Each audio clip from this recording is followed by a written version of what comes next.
Hey guys, so I'm going to tell you about your final project now. Okay, so this is something that you're going to have to do on your own, sadly, sorry. I was going to have it as a group project with a maximum of 3, but because you guys can't actually physically work together, it doesn't make I can't keep it like that. So instead, we're going to say you have to do this on your own for the most part. Okay, so I set a schedule for exactly what I'm going to have you do and what I want. So this week you're going to have to do task 1, which I'll explain on the next slide. Next week it'll be task 2, and then a project decision. In this project decision, you have to send me a picture of generically what you want. If it's something completely off the top of your head, then just send me something that's close so I can tell you yay or nay. The only time I'm going to tell you no is if it's completely school inappropriate or if there's no way you're going to get 8 different types of functions out of it. Okay, and then you're going to start on Desmos. If you have a Gmail account, Desmos is free. Or you could go through OSS Connect, and I think it's still free. Okay, and you'll have to make 3 drafts. Okay, it'll be 2 rough drafts and then the final. Okay, if your second rough draft matches your final, then you just did a great job. It's fine. And then you'll make me a poster with everything on it, and then a video presentation or physical presentation, depending on if we're back in school or not. Okay, so task 1 is going to look something like this, where you're going to get there are going to be 12 different equations that you're going to have to graph. They're all piecewise equations, which means that they have a limited domain or range that you must follow. If you fall outside of those bounds, then I will mark you wrong. So the first one is a parabola. It's an upside down parabola.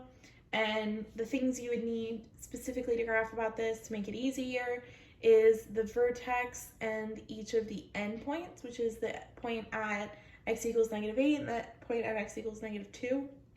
That'll make it very easy for you to graph this. And then you just move on from there.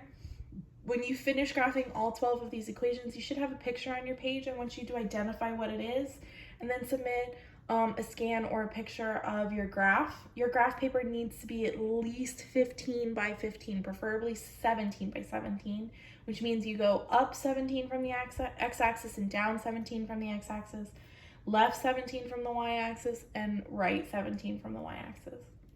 Okay?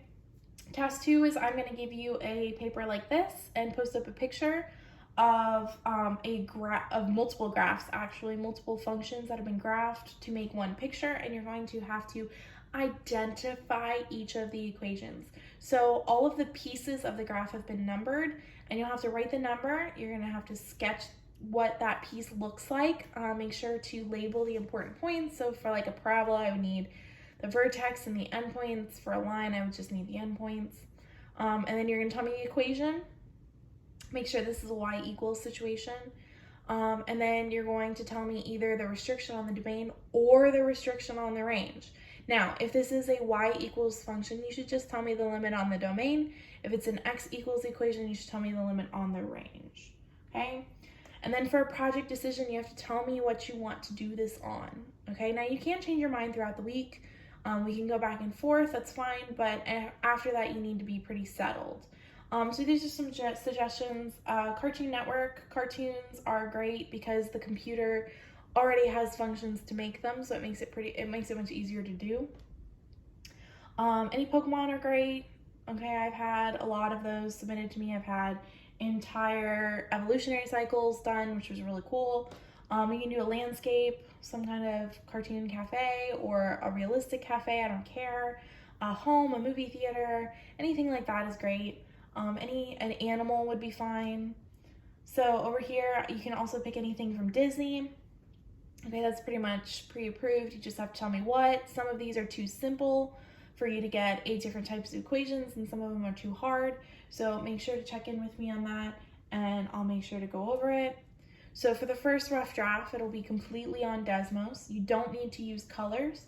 It needs to include 4 different types of functions, and you need to be some way into what you're doing. What I mean by types of functions is you need to have, like, I don't know, a line included and a parabola, and the piecewise function is already given because you have to limit the domain or range to make your picture.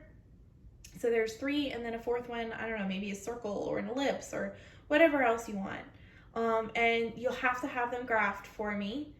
Make sure it's leading towards your final picture. I have to see that you're actually working towards trying to make an image. Okay, you'll submit the link for me on OSS Connect, and I'll give you feedback and help you move forward with it. Again, color doesn't need to be required, so be careful about that. Your second rough draft needs to be further along in your picture. This should be an extension of your previous draft, so the image that you're trying to make shouldn't be any different. There needs to be a minimum of 6 different types of functions. Now, if you have all 8 and your picture is done, you're solid. It's still great. It's phenomenal. Turn it in for your final rough draft, and I'll accept it as your final draft, and then you're actually done for the next week's piece of the project also, which is great. I'll give you feedback. I'll tell you if things need to be changed, if it looks weird, and you'll have to fix that.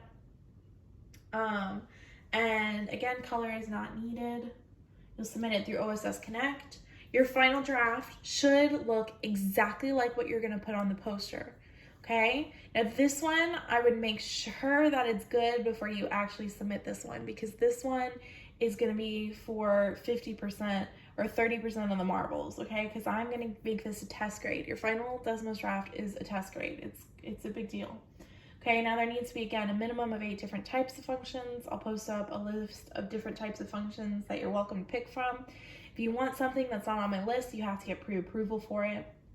Color is not required, and the final draft will be submitted through OSS Connect.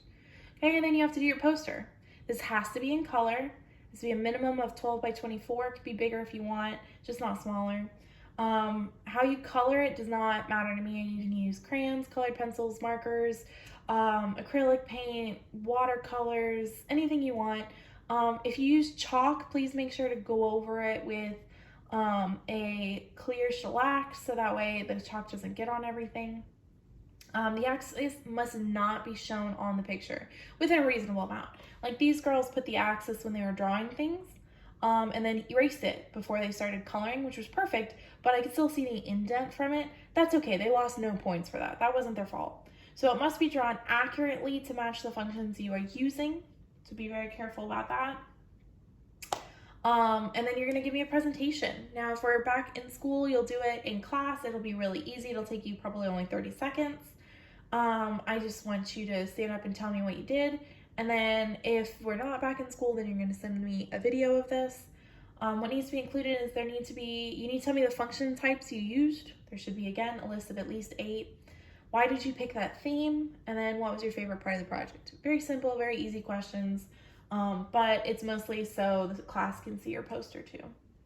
All right, so here's some student examples from last year. This was the champion right here, although she lost points because I could see her axes, but it's truly phenomenal. This one was another great one that a student did. She colored it with watercolors. I love this one. Great imaginary work that this kid did. And then I've got, of course, an entire evolutionary cycle of Pokemon. Now, I want to tell you that not everything on your poster has to have equations to go along with it. Like for this one right here, the yellow building and everything from this line up all had equations, but nothing below it did. Okay, so all of the orange and the blue and the green building, the mountains over here, and all of the images at the bottom, none of those had equations. And that was okay because she added them to make it her poster look better. And I'm more than okay with that. Okay, after your rough draft, or after your final draft, your equations are pretty much set in stone. Whatever you add to your picture to make it prettier or cooler or fill the poster, completely up to you, and hopefully it'll make it so your poster is prettier. Okay, and that's everything for this particular project. If you have any questions for me, please feel free to ask me. I will post up that list of questions and a video on how to do task 1 in just a minute. So please start thinking about this and get through it.